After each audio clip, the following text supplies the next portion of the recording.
পূর্ব সিংভূম জেলার পটমদা থানার অন্তর্গত পটমদা ডিগ্রি কলেজ জাল্লাতে জামশেদপুর পূর্বের এনার হুইল ক্লাব কর্তৃক কলেজ অডিটোরিয়ামে নারী ও কন্যা শিশুর অধিকার, নারীর ক্ষমতায়ন এবং কন্যা শিশুর বিরুদ্ধে সহিংসতা বিষয়ক একদিনের একটি সেমিনারের আয়োজন করা হয়। এই সেমিনারে প্রধান বক্তা হিসেবে উপস্থিত ছিলেন অ্যাডভোকেট সতীশ বরনওয়াল। তিনি এই বিষয়ে বিস্তারিত তথ্য ভাগ করে নেন। সেমিনারে এনার হুইল ক্লাবের সভাপতি ডক্টর মীনা মুখার্জি এবং এডিটর মধুমিতা রায় এই বিষয়ে বক্তব্য রাখেন।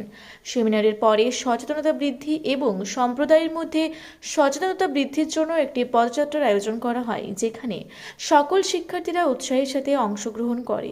এই সেমিনার সহ পদযাত্রাতে কলেজের প্রধান অধ্যাপক কৃষ্ণপদ মাহাতো, শিক্ষক প্রতিনিধি চন্দ্রশেখর মাহাতো, উপপ্রধান অধ্যাপক বিশ্বনাথ মাহাতো, বিশ্বজিৎ মাহাতো, অধ্যাপক বি বিনায়ক, ডক্টর গীতা চক্রবর্তী সহ সকল শিক্ষক, অশিক্ষক কর্মী এবং শিক্ষার্থীরা উপস্থিত ছিলেন।